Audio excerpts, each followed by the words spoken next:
Hi beauty. আমার নাম সাথী। নাম যাই হোক, দেখতে তুমি বিউটিফুল। আমার নাম শাকিল রয়, রয় অ্যান্ড রয় কোম্পানির মালিকের ছেলে। তো আমি কি করব? তোমার তো খুব অ্যাটিটিউড দেখছি। অবশ্য আমার গার্লফ্রেন্ড হতে গেলে এইটুকু থাকা দরকার। মানে? আমার তোমাকে পছন্দ হয়েছে। I love you. How dare you! তোর এত বড় স্পর্ধা, আমাকে অপমান করলি। আমি ইচ্ছে করলে রাতারাতি তোর এই রেস্টুরেন্ট কিনে ফেলতে পারি। তোর এই টাকার গরম অন্য কোথাও গিয়ে দেখা, আমাকে না। বেরিয়ে যা আমার রেস্টুরেন্ট থেকে। এই অপমানের মাসুল তোকে দিতেই হবে। আরে যা যা, তোর মতো ছেলেদের আমি আমার পায়ের নিচে রাখি। Waiter waiter. বলুন ম্যাম। তুমি কে? আমি নতুন জয়েন হয়েছি ম্যাম, আমার নাম রোহন। তোমাকে নাম জানার জন্য ডাকিনি, যাও একটা প্যাক বানিয়ে নিয়ে এসো। আমি যতদূর জানি ম্যাম এই রেস্টুরেন্টে মদ এলাও নেই। এটা আমার রেস্টুরেন্ট, আমি যা বলবো তাই হবে। 2 টাকার ওয়েটার হয়ে আমাকে জ্ঞান দিতে এসো না। কি হয়েছে সাথীমা? ওর এত বড় সাহস, ও আমাকে নিয়ম শেখাতে এসেছে। আমি সেরকম কিছু বলিনি স্যার, শুধু বলেছি এখানে মদ এলাও নেই। অত তোমাকে দেখতে হবে না, যাও ম্যাডামের কেবিনে বোতল আছে নিয়ে এসো। আশ্চর্য, একবার সরিও বললো না। Sorry madam. তুমি এদিকে যাও আর তুমি ওইদিকে যাও, ভালো করে সার্চ করো। কি ব্যাপার আপনারা? কি হচ্ছে এখানে? আমাদের কাছে খবর আছে আপনারা বেআইনি ভাবে রেস্টুরেন্টে বিদেশি মদ বিক্রি করেন। কি সব উল্টোপাল্টা বলছে? এটা একটা ফ্যামিলি রেস্টুরেন্ট। সেটা সার্চ করার পরে বোঝা যাবে। কে পারমিশন দিয়েছে আপনাকে সার্চ করার? আমি এক্ষুনি কমিশনার আঙ্কেলকে ফোন করছি। ফোন করে কোনো লাভ হবে না ম্যাডাম, আমাদের কাছে সার্চ ওয়ারেন্ট আছে। আপনাদের হয়তো কোথাও ভুল হচ্ছে স্যার। স্যার এই দেখুন স্যার, এগুলো কি? এগুলো তো ওগুলো আমার।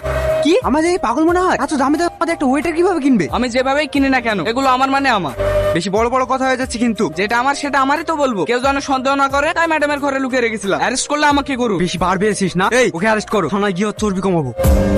ওই ইম্পোর্টেড প্যান্টগুলো তো সব আমার ছিল, তুমি নিজের ঘরে দোষ নিলে কেন? কাজে জয়েন করার সময় প্রতিজ্ঞা করেছিলাম ম্যাডাম, আমি এই রেস্টুরেন্টের কোনো ক্ষতি হতে দেবো না। তাই বলে আমার শাস্তি তুমি নিজে মাথা পেতে নেবে? আপনাকে সব রকম বিপদ থেকে বাঁচানো আমার কর্তব্য ম্যাডাম। তুমি পাগল নাকি? এতে পাগলামোর কি আছে? ওরা আমার জায়গায় আপনাকে অ্যারেস্ট করলে আমার বেশি খারাপ লাগতো। তাই বলে তুমি আমার জন্য এভাবে মুখ বুজে মার খাবে? এই দাগগুলো আমার উপরেই মানায়, আপনার না। তুমি সত্যিই অনেক ভালো মানুষ, তোমাকে সেদিন ওভাবে অপমান করা আমার উচিত হয়নি। সরি রোহন। আরে সরি কেন বলছেন? আপনার মুখ থেকে এই শব্দটা শুনতে আমার ভালো লাগে না।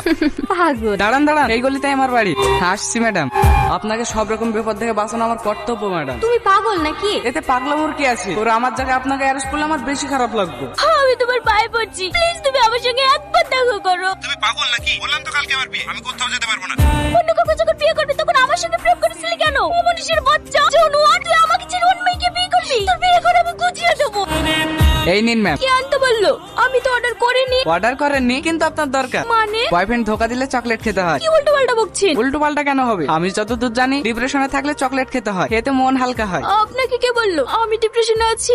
আপনি যেভাবে গালাগালি করছিলেন। ওই জানোয়ারটা আমাকে ভালোবেসে কোন অন্য কাউকে বিয়ে করছি, গাল দেবো না। শুনুন ম্যাডাম, ছোটবেলায় স্কুলে যেমন শিক্ষক থাকতো তেমন আমাদের জীবনেও অনেক শিক্ষক আছে, তার মধ্যে আপনার বয়ফ্রেন্ডও একটা। কিভাবে? এই যে আপনাকে শিখিয়ে দিয়ে গেল ভুল মানুষকে ভালোবাসতে নেই। ভুল আবার কি? প্রত্যেকটা ছেলে এক, সবাই খারাপ। এই তো ম্যাডাম আবার ভুল করছে। এই প্লেট আর চকলেট দুটোই সুন্দর, তাই বলে কি আপনি প্লেটটাও খাবেন? না। তাহলে সব ছেলেরা একরকম দেখতে হলে সবার মন এক হয় না। আপনি কিন্তু ভীষণ অদ্ভুত কথা বলেন। আর আপনি অদ্ভুত গালাগালি করেন।